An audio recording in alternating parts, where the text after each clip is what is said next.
नमस्ते। मैं भारतीय मतदाता संगठन का संस्थापक ऋखभ चंद जैन। आज हम इस कलयुग के बारे में बात करेंगे। हमारे भारतीय शास्त्रों में कहा गया है कि समय का काल चक्र होता है जो घूमता रहता है।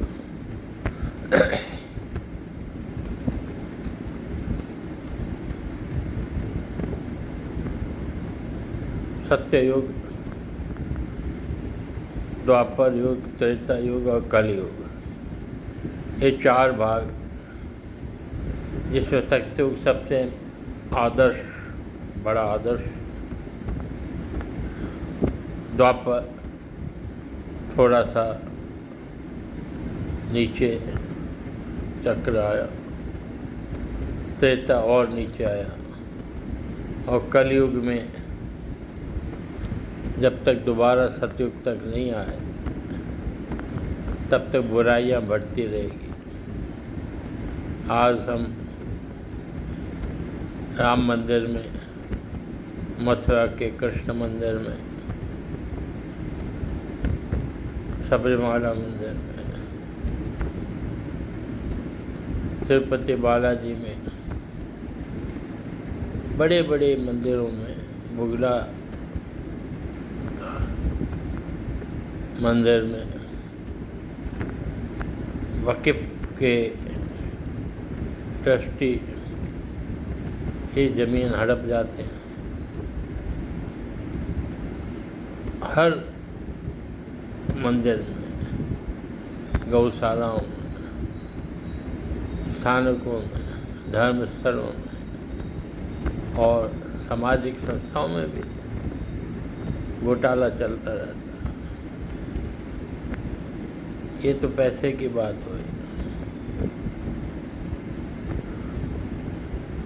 हर रोज़ अखबार स्कैम से भरे हुए हैं, चाहे राजनीतिज्ञों को हो, चाहे व्यापारियों का हो, चाहे अधिकारी वर्ग का हो, चाहे गुंडे बदमाशों का हो।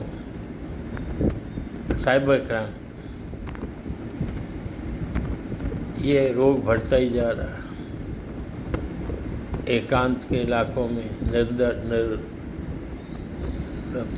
दुर्लभ जंगलों में, घाटियों में अड्डे बन गए हैं। साइबर अरेस्ट,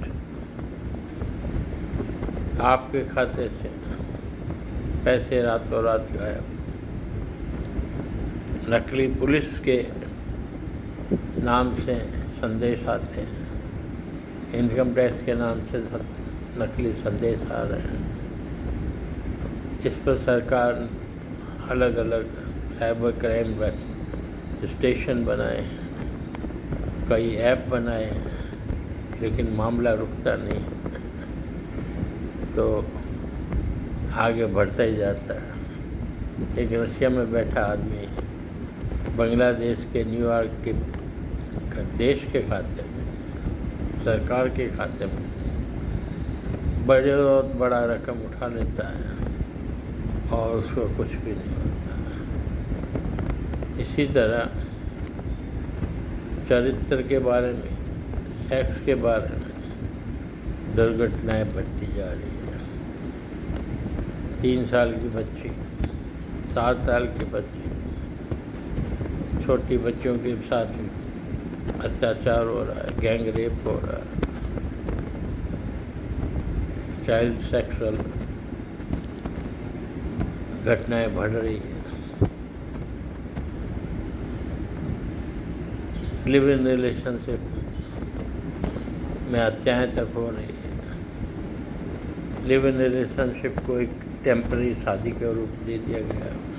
कानून ने मान्यता दे दी है कि 2 वयस्क एडल्ट आपस में कुछ भी करें, सहमति से करे तो रेप नहीं है। असहमति से या ज़बरदस्ती से या गुंडागर्दी से कर रहे हैं, गैंग रेप कर रहे हैं, तो अपराध है। ये घटनाएं क्यों बढ़ रही है?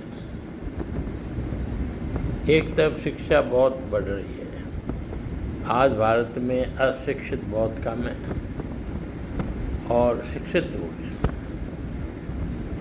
हाई एजुकेशन में भी बड़ी संख्या बढ़ी है और बढ़ती जा रही है। लेकिन पहले उम्मीद करते थे कि शिक्षा के प्रचार होगा, लोग शिक्षित होंगे, समझेंगे तो बहुत अच्छा हो जाएगा, ये सब बुराइयाँ ख़त्म हो जाएगी।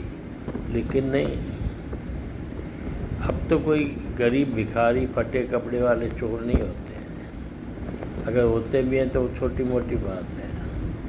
आज तो सूट बूट वाले सेलिब्रिटीज, बड़े बड़े लोग और सैकड़ों अपराध करने वाले लोग बस घोटाले करते हैं, चोरियां करते हैं, वे विदेश भाग जाते हैं, कोई नेपाल भाग जाता है, कोई गुमशुदा हो जाता है, किडनैपिंग हो रही है। आपके अनाथालय में अत्याचार हो रहा है, रक्षा की जगह उनको परेशान किया जा रहा है। और उसमें पॉलिटिकल नेता भी अनेक बार पकड़े गए हैं। चारा घोटाला हो रहा है। बड़े राजनेता कौन बन रहे हैं? कल ही हम बात कर रहे थे भी इस बार के चुनाव में एक असेंबली में 63% अपराधी आ गए। तो उन्होंने कहा आप 63 कह रहे हो, असल में 75 हैं। कुछ छिपे हुए भी हैं जिन्होंने डिक्लेरेशन में अपने को अपराधी नहीं बताया चुनाव के समय, और जो हार गए उनमें भी कुछ अपराधी वर्ग है। तो आजकल राजनेता, विधान बनाने वाले क्या सब आपराधिक प्रवृत्ति के लोग ही होंगे? अगर जब ये 90% हो जाएंगे, 100% हो जाएगी, तब देश का, जनता का, हमारा और आपका क्या हाल होगा? सोचो। और सबसे बड़ी बात तो यही है कि दुनिया का सबसे मूर्ख आदमी भी कह देगा कि अपराधी कानून बनाने वाले कौन होते हैं? जो कानून तोड़ते हैं वो कानून कैसे बना सकते हैं? लेकिन इसका कोई उपाय भारत में तो नज़र नहीं आता है। दुनिया की सबसे बड़ी डेमोक्रेसी 250 वर्ष से डेमोक्रेसी के उत्सव मना रहे हैं अमेरिका में। लेकिन जो अमेरिका हर दिन में 4 बार अपनी बात बदलता है, हर एक देश पर आदेश देता है, ऐसा करो वैसा करो नहीं तो हम तुम्हें देख लेंगे। भाई आप क्या दुनिया के बादशाह हो गए हो? किसने बनाया? और ट्रंप पहली बार जब राष्ट्रपति पद से पूर्ण हुआ, दूसरी बार चुनाव करने गए, हार गए।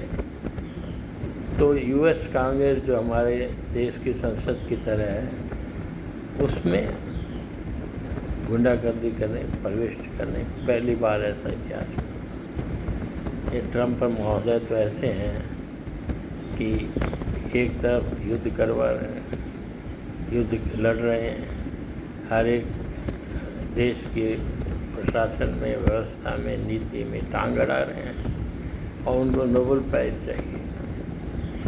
किसी नोबेल प्राइज़ विजेता ने उन्हें भेंट कर दिया अपना प्राइज़, बड़े खुश हुए। चलो खुद को नहीं तो उधार मिला तो सही। तो ऐसे लोग जब किसी भी डेमोक्रेसी में राष्ट्रपति बनेंगे या शासन अध्यक्ष बनेंगे, शासन चलाएंगे तो क्या होगा? हमारे देश में 100 केस वर्षों से अपराधियों के पेंडिंग है। वो अपराधी जेल में बैठे वोट भी दे सकते हैं और चुनाव में खड़े भी हो सकते हैं और जीत करके वो मान्यवर भी बन सकते हैं, MP, MLA, मंत्री। अनेक ऐसे उदाहरण हैं। तो भाई ये कैसा प्रजातंत्र है, एक ऐसा कलयुग है। और ठहरिए, अभी तो कुछ हुआ ही नहीं है।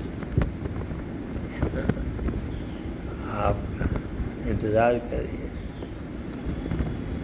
और इसका विकराल रूप हमें और हमारे बच्चों को देखने को मिलेगा, अगली पीढ़ी को। क्या करना चाहिए? ये सब जो बातें वारदात हर देश में हो रही है, कम ज़्यादा, प्रजातंत्र के राजकीय व्यवस्था में दरार पड़ रही है। अच्छे लोग कुछ आते हैं, अच्छे काम कर रहे हैं, मोदी जी की तरह, योगी जी की तरह, अमित शाह की तरह, गडकरी जी की तरह और अन्य लोग हैं, तभी थोड़ा सा बैलेंस बना हुआ है। अब कब कल का अवतार आएंगे और हम सबको, हमारे देश को, हमारे पीढ़ी को इससे बचाएंगे। वास्तव में चाहे भ्रष्टाचार हो, चाहे अपराध हो, चाहे घोटाले हो, चाहे दुराचार हो, इस सब का कारण सरकार नहीं है, नेता नहीं है। हमारे सामाजिक जीवन में चरित्र के बारे में ज्ञान है, लेकिन चरित्र नहीं है। चरित्र, एथिक वैल्यूज खत्म हो रही है, उनको सुधारना जरूरी है। घर घर में जन जन को सुधारें, हर बच्चे को सुधारें कि ऐसा न करना, और ऐसा करना कहने से पहले कहने वालों को उदाहरण दिखाना होगा। मुंह की ज़बान से बोलने से ज़्यादा आप बात जीवन में अपने क्या करते हैं वो बच्चे ज़्यादा देखते हैं। मास्टर क्या पढ़ा रहा है क्लास में, टीचर क्या पढ़ा रहा है वो नहीं देखता है। टीचर कैसे अपना जीवन जी रहा है, उसके चरित्र में कैसा है, ये देखा जाता है। हाँ, टीचर की नियुक्ति के लिए कोई चरित्र को नहीं देखते, खाली क्वालिफिकेशन देखते हैं, स्किल देखते हैं, चरित्र नहीं। जब गुरुजी में चरित्र नहीं होगा तो चेले में कहाँ से आएगा? बाप में नहीं होगा चरित्र तो बेटे में कैसे होगा? तो आओ बंधुओं, अगर हम इस दुराचार से, अपराधों से, घोटालों से, चरित्रहीनता से बचना है तो हम चरित्र निर्माण करें। अपने परिवार में हर एक बच्चे को, हर एक व्यक्ति को चरित्रवान बनाएं और फिर देखिए भ्रष्टाचार और अपराध सब कम हो जाएंगे। आप विकास, भौतिक विकास के साथ साथ चरित्र निर्माण भी उतना ही ज़रूरी है, उससे भी ज़रूरी है। अगर हम सुख शांति चाहते हैं, अपराधहीन, बिना डर, निर्भय के साथ जीना चाहते हैं और निर्भय होकर के शासन को हम हमारे साथ संयम और चरित्र के साथ देश को चलाने का संकल्प लें, राष्ट्र को चलाने का संकल्प लें, तभी कलि का अवतार होगा, तभी कलयुग में कुछ कल्याण होगा। नहीं तो गिरावट के बाद गहराई तो गिरावट की बढ़ती ही जाएगी। इसलिए बंधुओं, अपने अपने घर में, अपने परिवार में चरित्रवान व्यक्तियों को बाहर करें, तैयार करें और आगे उनको चरित्र के साथ, सम्यक चरित्र के साथ जीने की राह पर लाएं। एक घर में ऐसा होगा, परिवार में ऐसा होगा, मोहल्ले में ऐसा होगा, गांव में ऐसा होगा, शहर में ऐसा होगा, प्रांत में ऐसा होगा, तो सब देश में ऐसा होगा, सारी दुनिया में ऐसा होगा। तभी ये कलि का अवतार होगा, तभी ये कलयुग में बुराइयां मुक्त होगी।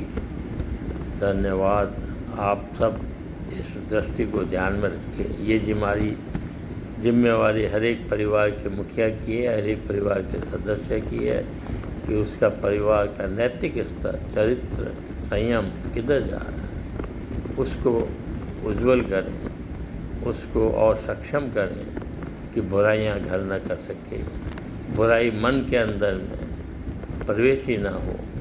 ऐसे होने पर ही हम सब एक स्वर्गमय जीवन जी सकते हैं। धन्यवाद। जय भारत।